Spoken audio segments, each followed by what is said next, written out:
verão vem aí, e verão tem tudo a ver com calor, e calor tem tudo a ver com melasma. Gente, essa época do ano que é bonita e boa para muita gente, é um pavor para muitas mulheres que sofrem com essas manchas. Para começar, vamos falar um pouquinho sobre o que é o melasma? Ó, esse é um tipo de mancha amarronzada, geralmente na região das bochechas, testa, busto, e que acomete boa parte das mulheres. A gente não sabe exatamente a causa dessas manchas. A gente sabe que calor interfere diretamente no aparecimento delas. Gente, para vocês entenderem melhor, o melasma é uma doença do melanócito. Melanócito são as células da nossa pele que produzem a nossa cor. E aí, quando elas estão expostas ao calor, à radiação do sol, à luz das lâmpadas que a gente tem em casa, esses melanócitos eles ficam ativados e começam a produzir muito pigmento. Então a gente sabe que o primeiro passo para poder se proteger ou para evitar a piora das manchas é evitar justamente a exposição solar. Mas e aí? O verão vem aí, o que a gente vai fazer? Por isso eu trouxe aqui duas profissionais experientes para a gente poder falar um pouquinho sobre isso. Aqui comigo a doutora Grazi, ela é ginecologista, especialista em parte hormonal, né? E a gente vai conversar um pouco sobre o melasma.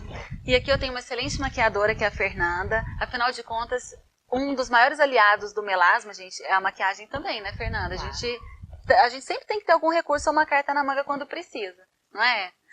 Meninas, vocês veem no dia a dia de vocês que as mulheres com melasma têm aumentado? Você nota isso, Grazi? Você que é ginecologista, lida tanto com mulheres. Sim, a cada dia está surgindo mais e a mulher está mais vaidosa, mais preocupada com a aparência, né?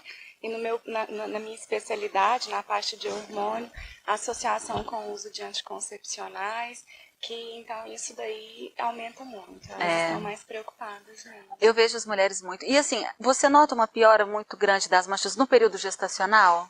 Sim, Cíntia, porque na fase gestacional a mulher está com uma quantidade de estrogênio e progesterona aumentada, né? Então isso daí associado ao sol e à falta de proteção de uso de protetor solar, aumenta sim. Aumenta bastante. Eu falo muito para os pacientes, gente, a gente precisa usar protetor solar sempre, em grande quantidade, uma camada grossa no rosto, reaplicar e fazer tudo possível para não se expor diretamente à radiação solar, porque vai desencadear as manchas. Né? É uma orientação que eu sempre faço também, na primeira consulta de pré-natal, porque o estrogênio e a progesterona vão aumentar essas manchas sim. Tem uma relação, né? Tem uma relação sim. Gente, ó, uma coisa é certa, pra gente cuidar do melasma, a gente precisa seguir um checklist básico com 4 itens que eu separei para vocês. O primeiro, a gente precisa evitar radiação solar, isso não tem desculpa, assim. A radiação ultravioleta do sol, ela ativa diretamente os melanócitos, a nossa pele vai ficar muito mais manchada. Não adianta você tomar sol com toalhinha, cobrir o rosto de protetor solar, a pele vai manchar. Então, o primeiro passo é fugir da radiação solar. O segundo item da nossa lista de checklist é evitar o calor. O mormaço, que é a radiação infravermelho, também estimula a nossa pele e a pele acaba escurecendo. E aí inclui evitar saunas, fugir do calor do fogão, evitar ficar com o rosto diretamente ali na hora que você faz comida, porque aquele calor também pode ativar, né, as suas manchas. Cuidado com o calor do secador, tudo isso interfere. Bota o maridão para cozinhar, gente. Tá pensando o quê? A gente precisa cuidar da pele. Mas é sério, seguindo esses 2 itens, você já vai ter um grande avanço no tratamento das suas manchas. Grazi, você aí que é ginecologista e cuida bem dessa parte hormonal. Hoje, muitas mulheres, elas estão fugindo mesmo da questão do anticoncepcional ou tentando melhorar o melasma. A gente sabe que não é uma garantia, mas que pode ser que funcione.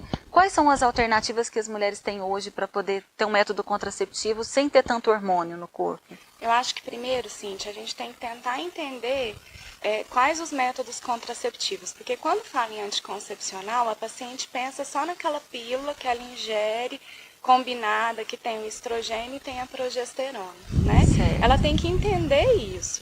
Por quê? Porque algumas vezes esse método combinado, ele também tem um tipo de hormônio que não vai produzir tanto melasma, entendeu? Entendi. Porque não é só a ação do estrogênio. O tipo de progesterona que tem naquele anticoncepcional também vai intensificar esse melasma ou não. Por exemplo, a gente tem alguns anticoncepcionais que tem um tipo de progesterona que produz, é como se estimulasse a produção de hormônio masculino.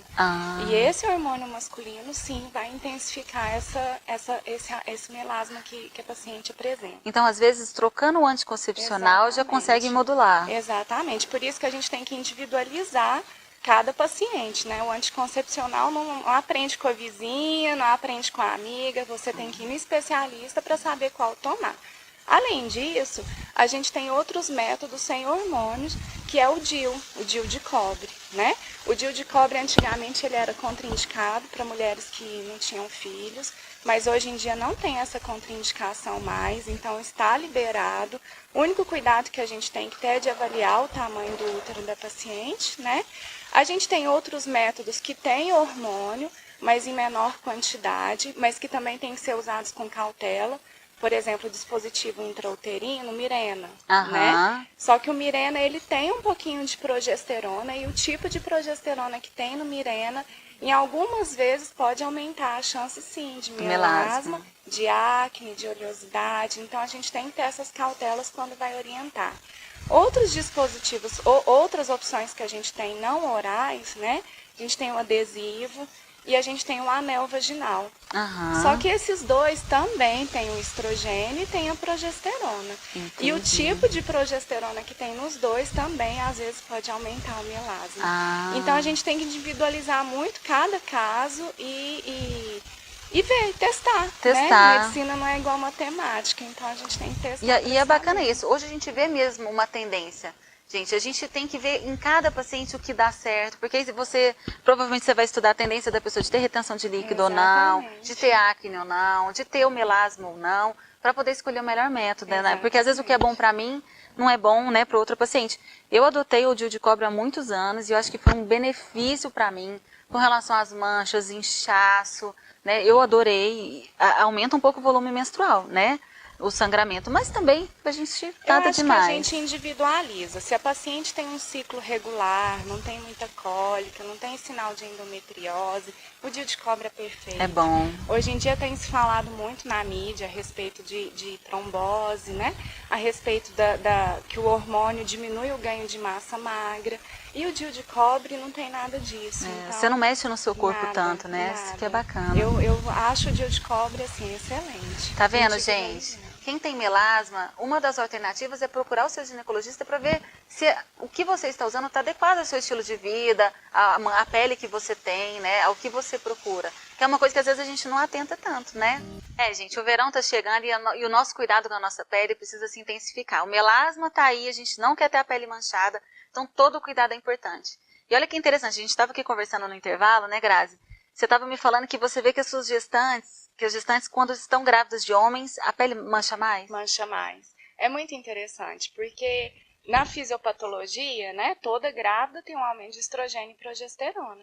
A gestante acima da 8ª semana, que ela está com o nenenzinho com feto masculino, ela começa a ter também uma produção aumentada do androgênio, do hormônio masculino.